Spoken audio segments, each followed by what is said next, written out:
Hey, we have here today an integral. This one's from the MIT Integration Bee 2010, problem number 25.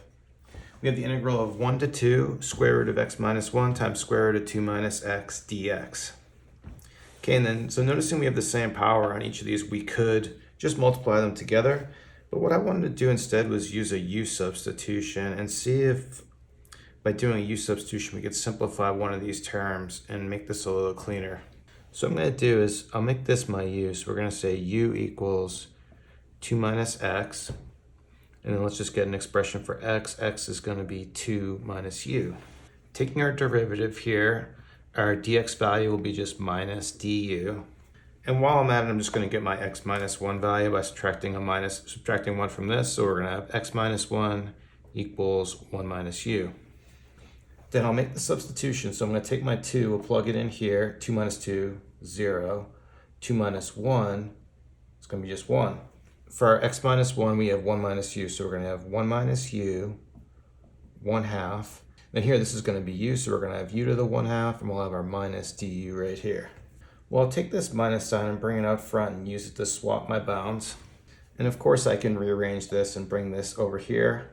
And then what I want to notice now is this isn't exactly the right form for the beta function. So let's just take a look at our formula for the beta function and notice that the integral we have is in the exact same form, right? We just have it in u, but we have u to an exponent, like x to an exponent, and 1 minus x to an exponent with the same bounds. And what this allows us to do is jump directly to an answer, but we'll have it in terms of the gamma function. And hopefully the gamma function will be easy to calculate because we can convert it to factorials.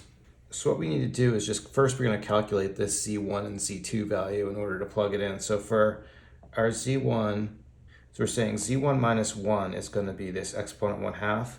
We'll add a 1 and we find that z1 is 3 halves. Then doing the exact same thing, solving for z2, we add a 1 to 1 half and we get 3 halves. So then using this formula over here, we can set this up for our solution of this. We're going to have this, it's going to look like gamma of 3 halves times gamma of 3 halves over the sum of these two, 3 halves plus 3 halves, gamma of 3. Then what we can do next is let's use this formula to convert this all to factorials. So to convert to factorials, we're just subtracting by 1. All right, so like in the denominator, gamma of 3 is going to be 2 factorial, and we're going to have 1 half factorial times 1 half factorial. Now for 2 factorial, that's just 2 times 1, so I'm just going to remove this, and that's just a 2 in our denominator. And so in order to finish this off, we need to figure out what are we going to do, what do we do with a half factorial? Well, I actually did a previous video on this exactly, and I can provide a link to that. And what you could do, the gamma function can be expressed as an integral, so you could do the integral for gamma of 3 halves. But what I like to do is instead just kind of remember one value. So like, what I did in that video is I use a known value, like we know that, so we have a value for minus 1 half factorial, and this equals square root of pi.